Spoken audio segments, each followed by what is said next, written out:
सत्यनारायण की पूजा एवं कथा महत्व।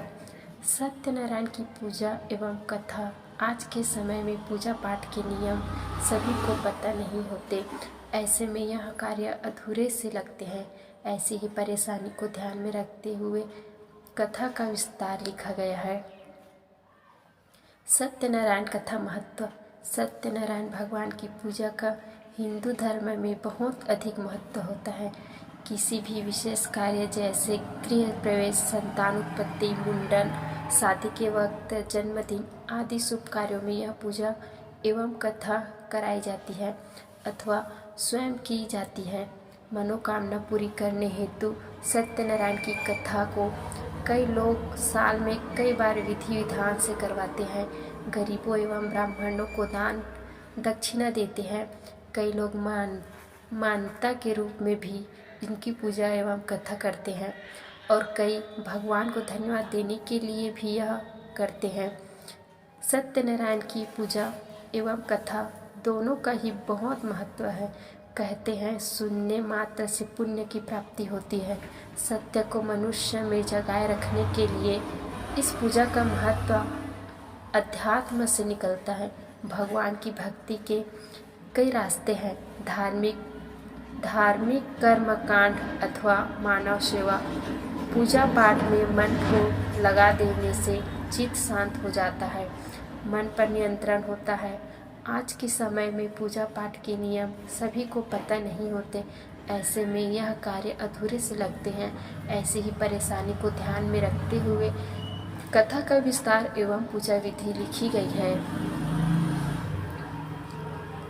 सत्यनारायण पूजा सामग्री: केले का तना, आम पत्ता, कलश, धूप, कपूर, दीपक, श्रीफल, पुष्पहार, पंचरत्न, पंचामृत, दूध, दही, घी, शक्कर, शहद, भोग, जनेऊ, चौकी, अंग, वस्त्र, दीपबत्ती, कपूर।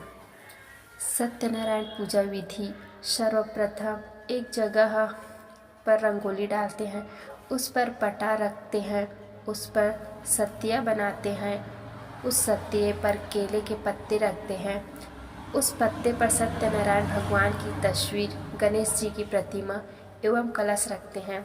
सबसे पहले कलश की पूजा करते हैं, फिर गणेश जी की, उसके बाद सत्यनारायण देव की पूजा कर कथा पढ़ते हैं और सभी बंधुजनों को प्रसाद बांटते हैं।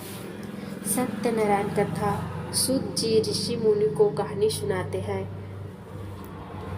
एक राजा था जो भगवान भक्ति को सर्वोपरि रखता था, बहुत ही सत्यवादी था।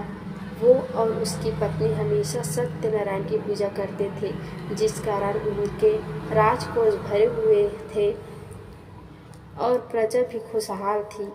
एक बार वो अपनी पत्नी के साथ वन गए और उन्होंने भगवान की पूजा की एवं गरीबों और ब्राह्मणों को दान दिया। वहीं एक नदी बहती थी। उस नदी पर एक नाव आकर रुकी जो धन से भरी हुई थी। वो एक व्यापारी की नाव थी जो नगर से धन कमाकर अपने घर लौट रहा था।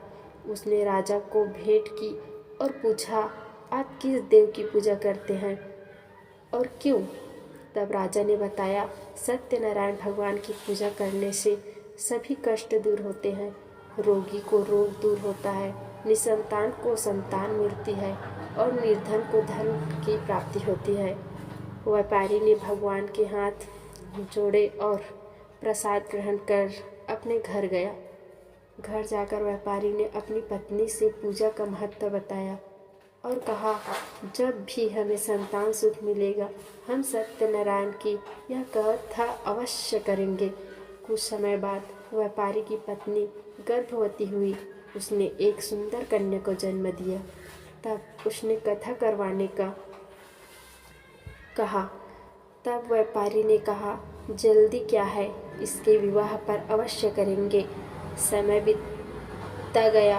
कन्या 18 वर्ष की हो गई। एक सुयोग्य वर से उसका विवाह हो गया। तब फिर से व्यापारी ने अपनी पत्नी से उसे कथा करवाने कहा। फिर व्यापारी ने व्यस्तता के चलते टाल दिया। विवाह के बाद फिर से पत्नी ने याद दिलाया, लेकिन उसने फिर टाल दिया।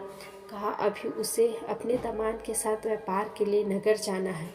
ऐसा कहकर वो अपने दामाद के साथ नगर चला गया। इसके इस व्यवहार के कारण भगवान क्रोधित हो गए और उन्होंने व्यापारी को सबक सिखाने की सोची। एक दिन व्यापारी और उसका दामाद धन भरकर नदी के रास्ते अपने नगर को आ रहे थे। तभी कुछ चोर राजधन चुरा कर भाग रहे थे और चारों ओर उन चारों ने वो राजा धन नौका में छिपा दिया। राज्य के सैनिकों ने जब नाव की तलाशी ली तो उन्हें उसमें राज्य की मुहरें मिली। दोनों को पकड़कर कारावास में डाल दिया गया। दूसरी तरफ व्यापारी की बेटी के घर भी चोरी हो गई। घर में फूटी कौड़ी न थी। पतियों के न आने से दोनों चिंता में थी। उसी दौरान व्यापारी की बेटी एक ब्राह्मण के घर गई। वह सत्यनारायण की कथा चल रही थी। उसने कथा सुनी और प्रसाद ग्रहण किया, साथ ही पूजा का विस्तार पूछा। घर आकर उसने और उसकी माँ ने पूरी विधि के साथ भगवान की पूजा की और पतियों के वापस आने की कामना की, जिससे प्रसन्न होकर भगवान ने राजा को स्वप्न में दर्शन दिया और कहा उसके कारावास में जो दोनों कैद हैं उसे तुरंत छोड़ दे, क्योंकि वो दोनों निर्दोष हैं। राजा ने सुबह होते ही दोनों ससुर दामाद को छोड़ा और उनका धन वापस किया। दोनों घर आए तब पत्नी ने पूजा के बारे में बताया। तब व्यापारी को अपनी भूल का पछतावा हुआ और उन्होंने पुनः भागवत की पूजा करवाई एवं प्रसाद ग्रहण किया। हिंदी धर्म में पूजा का बहुत महत्व है। सभी विशेष कार्यों में पूजा की जाती है। इससे मन शांत रहता है। सत्यनारायण भगवान की जय।